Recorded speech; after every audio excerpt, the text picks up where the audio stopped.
átomo y de toda galaxia y de todo sistema solar, uniendo polos opuestos para nuevas creaciones. Los átomos del hidrógeno se complementan con los átomos de carbono para iniciar el desarrollo de la luz. Los átomos masculinos del hidrógeno con un solo electrón bombardean a los átomos femeninos del carbono, de 6 electrones, para originar los átomos de nitrógeno con 7 electrones. Los átomos del nitrógeno al unirse sexualmente con nuevos átomos de hidrógeno se convierten en átomos de oxígeno ligero. Cuando un átomo de oxígeno ligero se halla en plenitud se escapa de él un electrón libre y cierta cantidad de energía radiante. Después de esto el resultado es un átomo pesado de nitrógeno que es nuevamente bombardeado sexualmente por hidrógeno. Sin embargo, esta vez se obtiene un resultado diferente.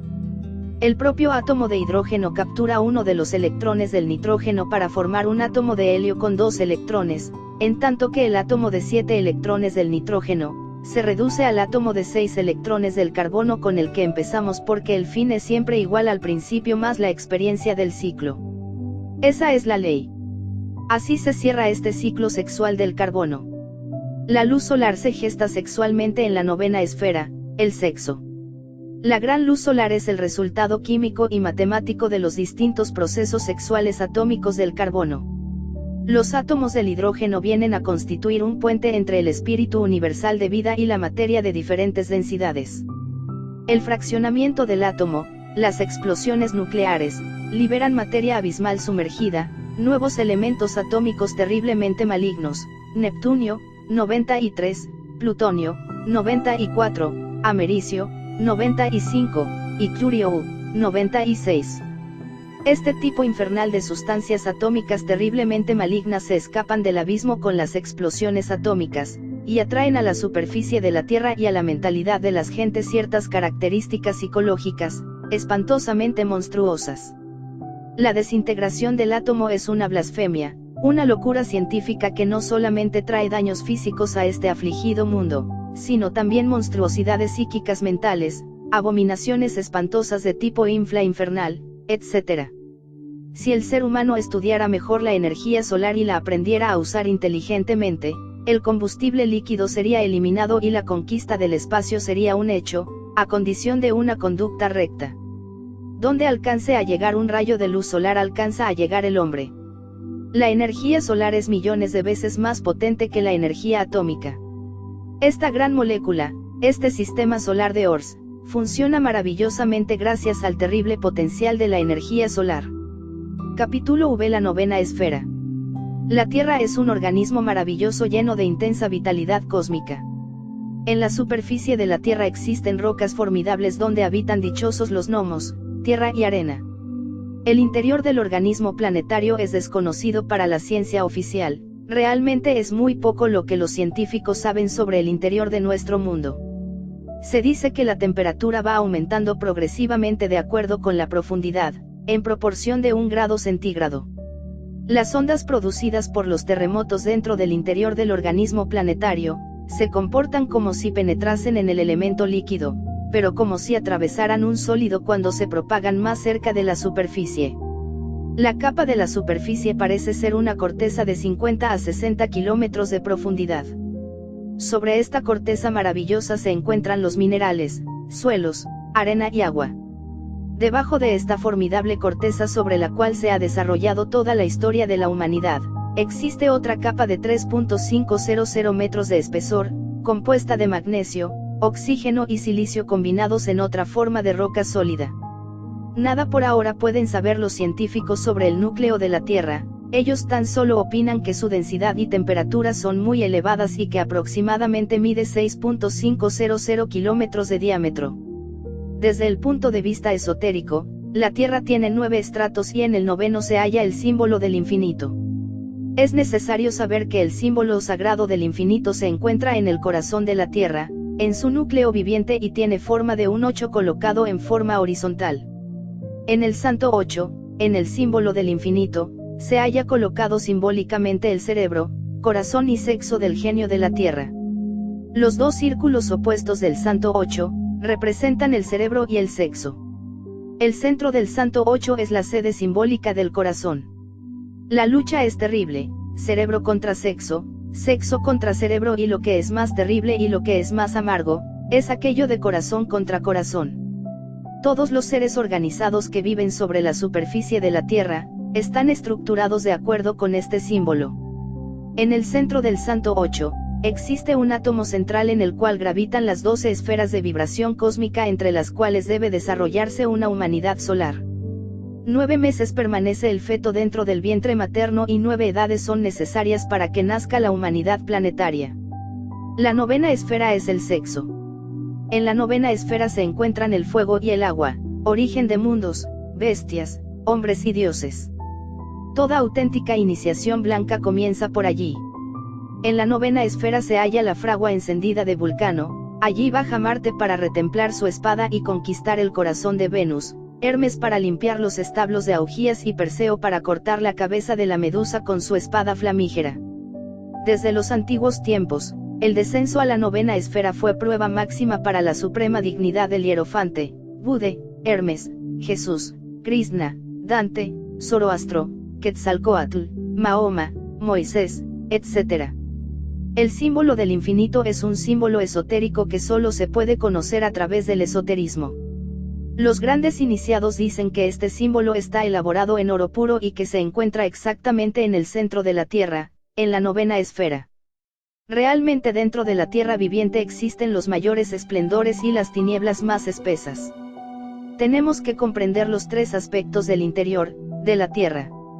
Primer aspecto, minerales, agua, fuego, etc. Segundo aspecto, zona esotérica ultravioleta. Tercer aspecto, zona infrarroja tenebrosa. Las capas subterráneas de la Tierra representan el reino de los minerales, la litosfera, y el reino de los metales, la barisfera, que envuelven un corazón de increíble densidad e inercia. En dimensiones de espacio superior dentro del organismo planetario, existen 9 esferas concéntricas superiores, a modo de sublimes regiones inefables, pobladas por criaturas elementales, maestros, daves, etc.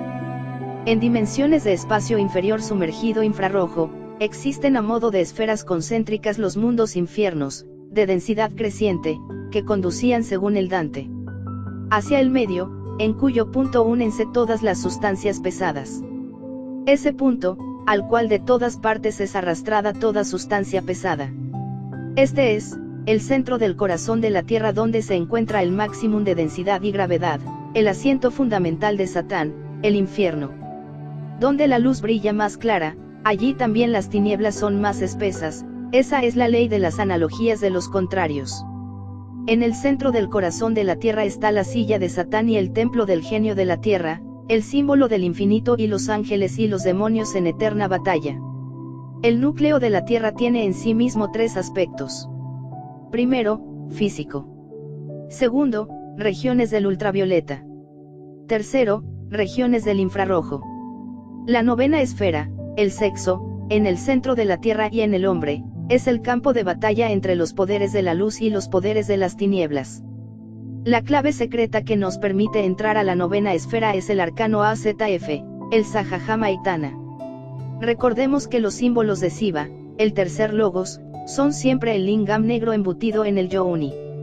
Lo importante es no eyacular el ENS seminis durante el trance sexual, porque dentro del ENS seminis se encuentra todo el ENS virtutis del fuego. El arcano AZF, es la llave que nos permite abrir la novena puerta. Capítulo B. La energía sexual.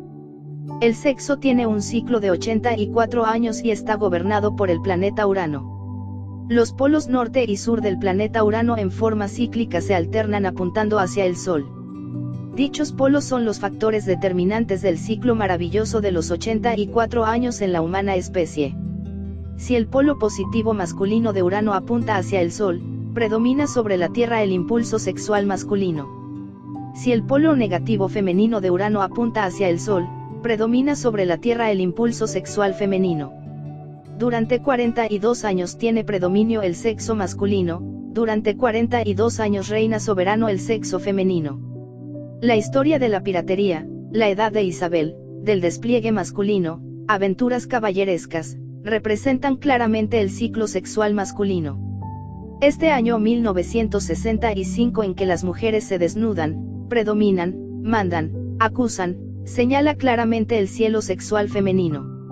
El hombre o la mujer de edad madura viven de hecho en la atmósfera sexual opuesta a la de nacimiento.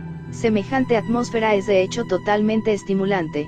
Esto explica con entera exactitud por qué los sentimientos sexuales son muy a menudo más vigorosos y ricos a los 40 que a los 30. El sexo en sí mismo debería ser la función creadora más elevada. Desgraciadamente reina soberana la ignorancia y la humanidad dista mucho de comprender los grandes misterios del sexo. Si estudiamos el libro de los cielos, el zodíaco maravilloso, podemos comprender que la nueva era de Acuario está gobernada por el signo zodiacal de Aquarius, el aguador. El símbolo de Aquarius es una mujer con 2 cántaros llenos de agua. Trata de mezclar inteligentemente las aguas de los 2 cántaros. Este símbolo viene a recordarnos la alquimia sexual. Si en Piscis el hombre solo fue esclavo en el instinto sexual simbolizado por los 2 peces entre las aguas de la vida, en Aquarius el hombre debe aprender a combinar inteligentemente las aguas de la existencia, debe aprender a transmutar fuerzas sexuales. Aquarius está gobernado por Urano, el planeta que gobierna las funciones sexuales. Resulta incongruente y absurdo que algunos individuos aislados y ciertas escuelas de tipo pseudo-esotérico rechacen el maitana, la magia sexual, y sin embargo, tengan la pretensión de estar disque iniciando la nueva era. Urano es sexual 100%, y en la nueva era gobernada por este planeta, el ser humano debe conocer a fondo los misterios del sexo. Rechazar el maitana, magia sexual, significa de hecho pronunciarse contra el signo de Aquarius, gobernado por Urano, rey del sexo. Debe recordarse que la energía más sutil, más poderosa, más fina que se produce y conduce maravillosamente a través del organismo humano es la energía sexual. Analizando muy a fondo el poder sorprendente de la energía sexual, llegamos a la conclusión de que es extraordinariamente volátil y muy difícil de almacenar y controlar.